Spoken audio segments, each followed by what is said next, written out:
It's been more than a decade since Todd Bertuzzi blindsided hit on Steve Moore. The hit and the circumstances surrounding it still raise arguments today.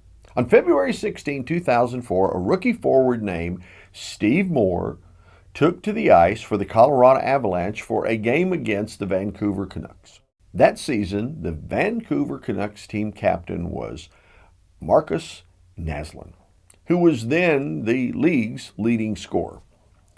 Moore took a run at Naslund and floored him with a vicious elbow to the face. Naslund flew to the ice and sustained a concussion and 2 lacerations that required several stitches. The Vancouver crowd went crazy. They wanted blood. The shot Moore put on Naslund was cheap, but the officials did not call it on the ice. On March 3rd, 2004, the teams met again, this time in Denver. The game went on without an incident. Meanwhile, there were rumblings from the Canucks, especially from the veteran Todd Bertuzzi, that there would be payback. Bertuzzi often played with Naslund.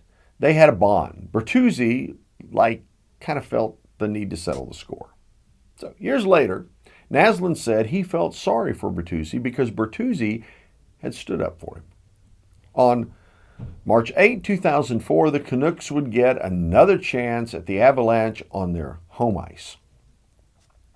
The Canucks took every opportunity to take chip shots at Moore. Moore skated away from a few challenges, but well into the first period, he got into it with the Canucks enforcer Matt Cook. They fought to a draw. Maybe it should have ended there.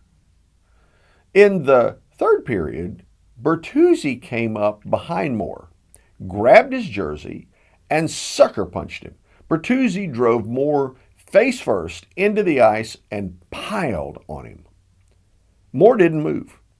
A pool of blood grew on the ice. The cheering turned to stunned silence. Moore had 3 cracked vertebrae and a concussion. It ended his hockey career. Bertuzzi was given a suspension and missed 17 months of hockey with a fine of nearly $502,000. He pled guilty to assault, and it was settled out of court. Now, why would this scandal continue for 10 years? The name? Mark Crawford. Crawford, then the Canucks head coach, allegedly ordered the code red on Moore, telling his players to make him pay the price. Crawford claimed he gave no direction to the players in general and to Bertuzzi in particular to retaliate for the injury to Naslund. Bertuzzi admitted in 2007 that Crawford made it clear to his team that he wanted Moore to pay the price. On the night Steve Moore's career came to an end, he had already gotten into one fight. I have wondered why Crawford told his players to go out and get Moore again. At issue here was a long-standing need for perceived revenge. Moore played unfairly when he delivered the cheap shot to Naslund, but that didn't give the Canucks the right to radically modify their on-ice behavior to punish Moore. How far does revenge have to go? Is revenge fulfilled when someone receives 3 cracked vertebrae and a partial paralysis? How about complete paralysis? A kid got badly hurt. He was unconscious and bleeding on the ice. Crawford laughed.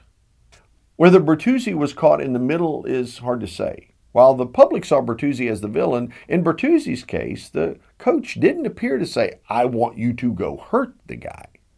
But he did say something, to the effect, he wanted the player on the other team to pay the price. Meanwhile, the coach implied, by the way, if you get caught or if there are any repercussions, we don't know anything about this. You see, when a team is given the responsibility of carrying out a bounty, who is going to pay the price for that? Todd Bertuzzi had a nearly 20-year career. He achieved a great deal of success. Still, He's best remembered for the incident with Steve Moore. It has largely defined him. Hey, I'm the co-author of the book Monday Morning Ethics, and here we cover 31 of sports scandals over the past 75 years. And if you'd like to pick up a copy, go to leadershipbooks.com or pick up a copy on Amazon. And hey, subscribe below for more stories just like this.